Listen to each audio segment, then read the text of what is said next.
Ciao Raga! Musta Raga? Welcome sa inyong lahat. I am Chad and I will be your guide. Raga, importante ang pag-usapan natin sa video na are. Kaya makinig na maigi, unawain mong mabuti at panoorin mo ang video hanggang dulo. Malamang ay narinig mo na rin sa iba. Marahil ay nag-aalala ka din. Gaano ka katotoo na kapag ka ang isang laboratory dito sa Italia ay nawalan ng trabaho involuntarily, tapos ay nag-apply siya ng NASP o disoccupazione at naaprubahan ang kanyang demanda, ang pagtanggap ng NASP ay factor daw para maging mas mababa ang matatanggap na pensione in futuro. Sabi pa nila, yun daw natanggap na amount, okay, mula doon sa NASP o disoccupazione ay sisingilin din at eventually ibabalik din dahil sabi nila ibabawas doon sa magiging pensyone pagdating ng araw. Sasagutin na agad natin Raga ang mga tanong na iyan.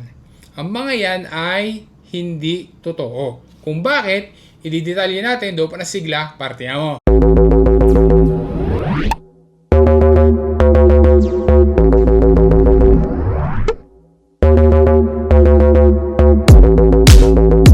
Disclaimer lang before tayo ay mag-start. Ang info na aking ibabahagi sa video na ito ay bunga ng aking personal research na ang reference ko ay mula doon sa mga official government websites at saka sa mga reliable sources. Okay, simula tayo.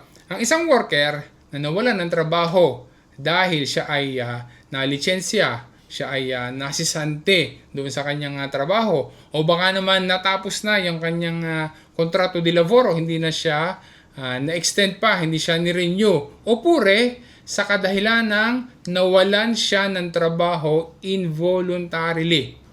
Okay?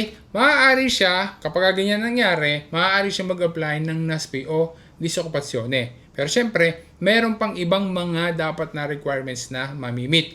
Di na nakasaad sa Dekreto Legislativo numero 22 ng 2015 ang patungkol sa NASP para sa mga regule, requisiti, calculation ng amount na matatanggap, basehan ng duration ng NASP, etc. etc. Kung bakit natin sinagot na agad kanina yung tanong doon sa intro, ang basehan natin ay areng Artikulo 12 ng nasabing Dekreto Legislativo. Nakasaad din diyan ang patungkol sa relasyon ng pagtanggap ng NASP para sa magiging pensyone. At nabanggit yung tungkol sa contribuzione figurativa. Sa panahon na ang isang worker ay nakakatanggap ng financial support mula sa NASP o yung tinatawag ng iba na disoccupazione, siya ay covered ng tinatawag na contributi figurativi. Ang nasabing contributi figurativi na entitled ng isang worker sa panahon na siya ay naka-NASP ay valid para ma-meet ang mga requirements para sa pagtanggap ng pensyone at maging sa calculation ng amount ng pensyon. Ang estado o gobyerno mismo ang nagbabayad ng contributi figurativi sa pamamagitan ni IMSS at walang kondisyon gaya ng pagbabalik o pagkaltas sa magiging pensyone. Kaya halimbawa, ang natanggap sa NASP ay 800 euros kada buwan tapos ay nakatanggap siya for 10 months. Di ang total noon ay 8,000 euros. Kung halimbawa naman na 20 months nakatanggap ng NASP, ay di ang magiging total naman noon ay 16,000 euros.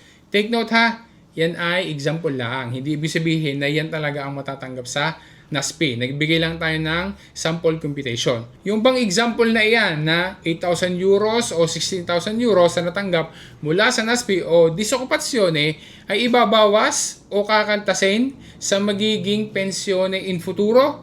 Ulitin lang natin ang sagot Raga, hindi babalik o ibabawas ang natanggap mula sa NASP doon sa magiging pensione in futuro. Ang epekto ng NASP para sa pensione ay strictly depending doon sa tinatawag na sistema di kalkulo. Una, para doon sa sistema retributivo. Kahit na mas mababa ang natatanggap mula sa NASP kumpara sa normal na sahod sa pagtatrabaho, obligado ng batas si IMSS na i-consider para sa payment ng pensyon kung alin ang mas papabor doon sa worker. Dahil doon sa tinatawag na neutralization mechanism ni IMPS, maaari na i-discard o i-exclude o hindi isama sa kalkulo ang mga panahon habang nakanaspi ang worker.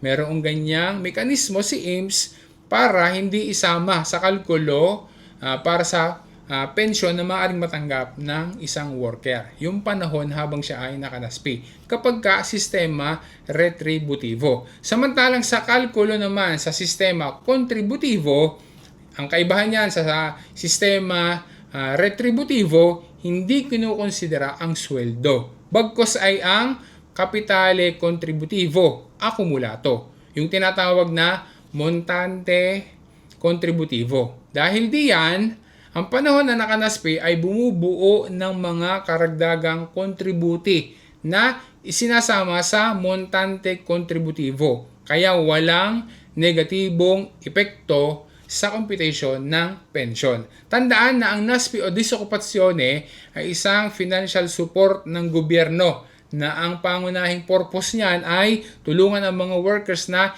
involuntarily nawalan ng trabaho. Especially sa panahon na wala silang monthly income at nandun pa sa stage na sila ay naghahanap pa ng kapalit na trabaho mula doon sa nawalang trabaho sa kanila.